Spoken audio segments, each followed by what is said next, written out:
Hey, what's up, lightboltjoe here. Today we are going to discuss season 2 of Sci-Fi/USA's original show, Chucky. So, Don Mancini has brought all his characters back in this beautiful 8-episode chunk. We get a little flash forward. It's like April-ish of 22. The timeline is correct in regards to the year.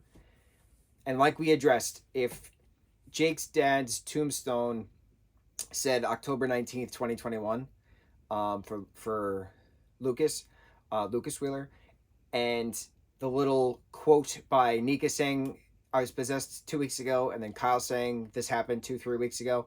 That's wrong. It should have been 4 years. Is that what we said? Hang on, wait. Where's the math? 2017 is when Nika's broken out of the asylum. 18, 19, 20, 21. 4 years. So it's a 4-year gap from the last film, Cult of Chucky, to the first season, and then we leave off in 21, right? Thanksgiving-ish 21, timeline-wise. Uh, okay, we can do this. Our brains can work. We can do, the words can come out. We can do the math. We can do this. The first episode of season 2, we get a little time jump, so it's about April. Yes, and Jake and Devin are saying their goodbyes because they're both now in different foster houses, and Jake's new foster parents have a younger kid named Gary, and so this is Jake's new younger foster brother. Very a la season 2. Oh my god, I can't even talk. Very a la Child's Play 2, where Kyle and Andy are introduced as the older sister and younger brother dynamic facing Chucky. So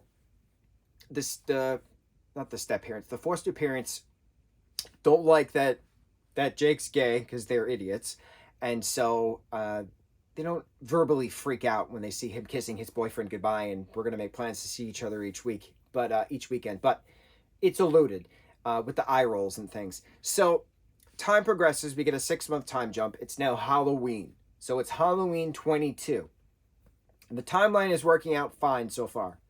So far, the timeline is working out fine. Halloween 22, we kick back off. It's been 6 months later. Lexi's ignoring the boys, ignoring Devin, ignoring Jake. They're both living in their own foster family houses, and Lexi's just doing all her wild. She's now hooked on pills. Like, she's got a drug thing going, and there's very much 13 Reasons Why in a lot of parts. And I was like, the whole thing in the dorm room with Nadine, bro. I was freaking the freak out. I was like, this is heavy. We'll get to that. So them having to not reconcile, but like come together. How do they come back together again? Well, Chucky's back again because he's a doll who never dies. His soul just keeps bouncing from doll to doll thanks to the good old Dumbledore. And so Chucky now has a homemade bomb, and he brought Gary along with him to Lexi's house to blow the kids up, basically. And so crisis is averted-ish. And so then Gary gets killed in the interim. So then the 3 kids are blamed for it, even though Caroline is still just hanging around. You know, she's okay. So we think, until the ending. Bro, Chucky, actually, the Christmas episode, the last episode, the season finale, episode 8, wild times. Wild. So then we get a little flash forward of the kids now. Are they going to go to juvie? Is Devin, Lexi, and Jake going to go to juvie? Or is the psychologist, the therapist, Dr. Mixter, who they've all talked with, who their parents have talked with multiple times, which we saw in season 1, are they going to be doing something different? So Dr. Mixter has connections with this boarding Catholic school that used to be the Wayward Home for Boys, which Charles Lee Ray was a part of back in the day in Jersey. And so they are sent there. But then all hell starts to break loose. And Devin Sawa is back with playing Father Bryce in season 2. So it's very much American Horror Story in certain parts because you have the same actors playing different roles in different seasons. Love it. Love having the combo of multiple things coming together. It's just so great. The horror Christmas episode, bro, at the end was just wild. It reminded me so much of Better Watch Out. It was so cool. So stuff happening. Friendships being tested, Lexi's drug problems, Jake and Devin, trying to figure out do they still, not that they still like each other, but they're growing apart and they're trying to get back together. But then there's another Chucky involved, and then Nadine is Lexi's new roommate who's a klepto, and then things happen and things happen, and people start to die, and it's what happens next. So while this is happening, all this stuff is happening at the boarding school. Tiffany and Jennifer Tilly's character are having their own story going on. So they're celebrating Glenn and Glenda's 18th birthday, and it's the 18th birthday in 2022 if they were born in 2004, and the timeline works out, and I'm very happy about that we're back on the timeline. It's wonderful that the 18th birthday was in 2022 and the kids were born in 2004, so therefore it's the 18th birthday. Beautiful. That whole murder mystery thing at the mansion is glorious. Nika unfortunately having no arms and legs because of Jennifer Tilly / Tiffany, being held hostage, but also being Chucky in various points when she sees blood. Wild.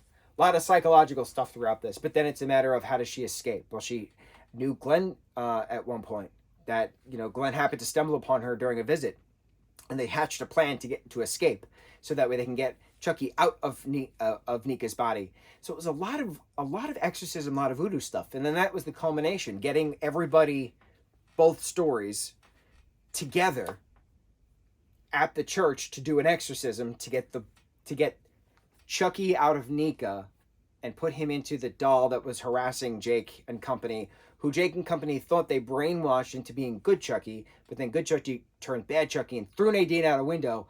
Bro, wild. It was wild. Devin as Father Bryce was just so cool. There was a lot of religion things to this, but it worked. It worked. You had so many exorcist references. You had so many different, religion is not helping anyone in certain aspects of fighting, but then Kyle and Andy coming back to fight, to be saved, to fight, to get the doll taken care of, thinking that they actually killed the final Chucky. But of course you don't kill the final Chucky. You never kill the final Chucky. The final Chucky, quote unquote, stumbled himself into Dr. Mixter. And then that Chucky was killed. Everybody thought he was their last Chucky, but it wasn't. And then weeks go by, and we're a couple days out till Christmas. And then it's 3 chopping days left till Christmas, 2 chopping days left till Christmas, 1 chopping day left till Christmas, and then it's Christmas. And then Chucky comes down the chimney with a chainsaw and kills Lexi's mom, and just bloodbath galore. But before all this, Glenn and Glenda have to go back into the original doll that was birthed from Tiffany, aka Jennifer Tilly, way back in the day, and now Glenn / Glenda are back together as one, as they originally were, as one singular gender fluid entity, non-binary. Is it non-binary gender fluid? I think that's how the doll explained it at one point. I think. I could be mistaken, but I think.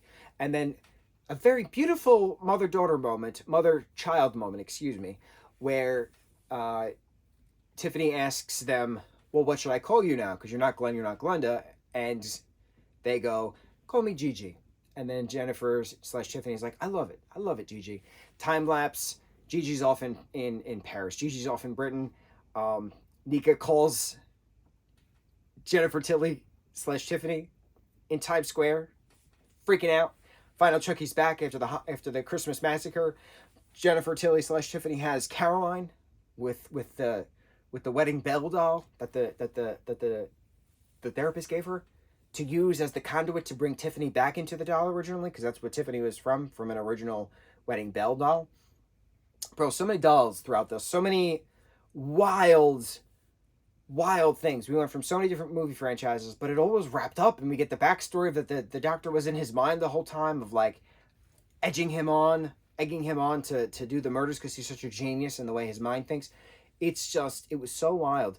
I gotta say, I got so choked up when Nadine had that moment with Lexi in the bedroom after she dies, and she's back as this very neon angel-looking spirit, beautiful, saying there's an amusement park in the sky that we all get a ticket to, and she just happened to get a ticket early, and Lexi's tickets, it's not time for her to get a ticket yet.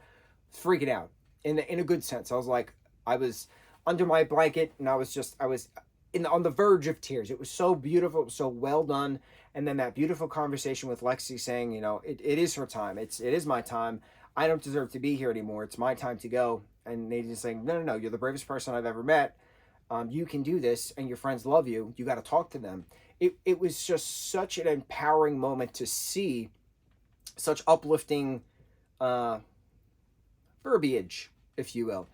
And then again, you have the uplifting verbiage with Devin and I was going to say Sawa, but Devin Sawa plays Father Bryson this season. He plays a different character in the third season, which we'll watch when it all airs because I want to binge it. It's better to binge, I've noticed. Devin and Jake, there we go. Jake and Devin's characters, there we go.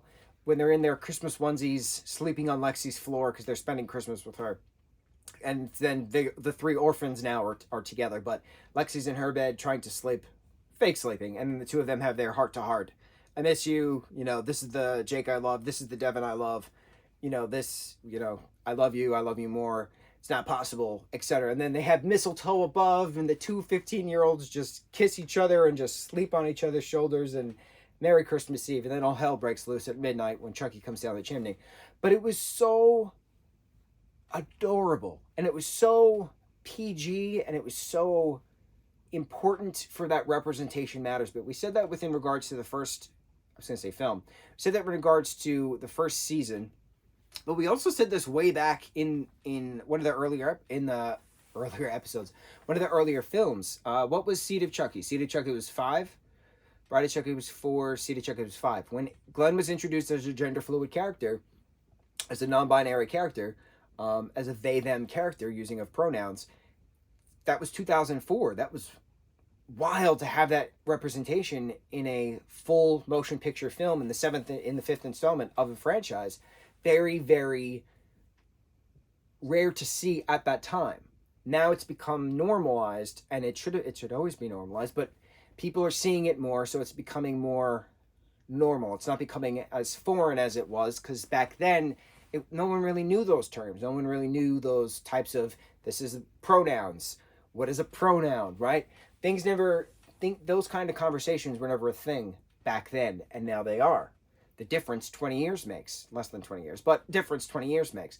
It's cool to see where we have gotten to. So this is the present. What happens next? That's what's cool about this. And seeing the representation of these teenage boys just experiencing their first love for the first time. It's something that you didn't really see back then. You didn't see that back in the day. You never saw that back in the day. You never saw that with teenagers playing teenagers back in the day. You saw that with 20-something-year-olds, 30-something-year-olds playing teenagers in like hardcore kind of like adult teen films-ish. Nothing as like so poetically, beautifully well done in a PG setting between Devin and Jake. You don't see that.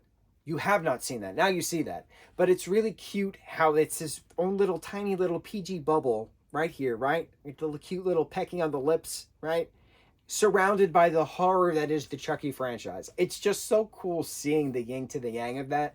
The whole aspect of it. It's like Sith to Jedi. It's just very entertaining how there's the balance between it. There's the duality within this show, that you have the beautiful, beautiful, gorgeous, gorgeous moments, specifically in this season. That Nadine and Lexi scene, bro, it just really got me. And that Jake and Devin scene on Christmas, that Christmas Eve midnight kiss just really got me. It's just so beautiful seeing these very particular moments. And Glenn and Glenda had their own beautiful moments as well, don't get me wrong. It's beautiful seeing these moments, these beautiful moments, surrounded by the chaos. And I think that's why I love this series. I think that's why I love this franchise so much. This series has always been about heart. Going all the way back to the beginning, right? Karen Barkley loved her son so much that when she found out the truth, she was doing everything she possibly could to get more information about how to get rid of Chucky, right? Go visit that homeless man who sold her the doll. Very bad scene in regards to that, having Mike Wheeler, the detective, having to save her. But continuing on, the babysitter was killed. Her best friend was killed. But how does she protect her son? It's all about heart. It's all about love. The series has always been about love. And then as the story progresses, and then Chucky is with Tiffany, and they have the child Glenn, and then Glenn and Glenda, now going by Gigi, because the two souls are back in Gigi, in the doll Gigi. Having the love for that child, wanting that child to succeed. But then, of course, Gigi betrayed me. This is the Christmas Eve, speech. I will avenge my own self. Things, right? But it's always been about love. Jennifer Tilly, a.k.a. Tiffany, loved her children. Always so much she would do anything for her children. But what happens now that she has this other new child, Caroline, along the way? What do you do for love? Because then we have a little time jump. In the kids, now the three main amigos, the three musketeers, the trio, Percy Jackson trio, what happens next with these three orphans? What are they going to do next I know the beginning of Chucky season 3 starts out with him somehow infiltrating the White House. I'm very curious how this happens and how this next Chucky soul comes about, because this Chucky is then brought back thanks to Dumbledore, right? Because he tricked Tiffany into thinking that she was doing the spell on a wedding bell doll, but it turns out it was a Chucky doll this entire time. Very interesting. Very curious to see what happens next. But I've always been a fan of duality. I've always understood the concept that not all bad is good and not all good is bad. That there's always a balance at one point. Sometimes it leans one way, sometimes it goes the other way, but there's always a balance. And we see that a lot within the Avatar Legend of Korra and Avatar The Last Airbender franchise as well. The balance between Rava and Vaatu. Gorgeous story arc within that. The yin to the yang, the Vaatu to the Rava, and Rava being the soul of the Avatar. And what happens when Vaatu inhabits the dark Avatar? Bum bum bum. Will light prevail or will dark prevail? But there's always light within the dark. Always light within the dark. That's what we learn from that spirit. When that spirit just chops what's his face in half, and then Vaatu starts to not Vaatu, and then I just said the word, Rava. Then Rava starts to pulsate. And then the speech comes back. There's always darkness. There's always light within the darkness. And it's life. It's how it works. It's how energy works. And it's just so cool seeing that within different properties. It's so cool being able to pinpoint that within different properties and being able to preach at how awesome these properties are, because they acknowledge that. They acknowledge that we, not me. They acknowledge that there's always light within the darkness, no matter how dark it is.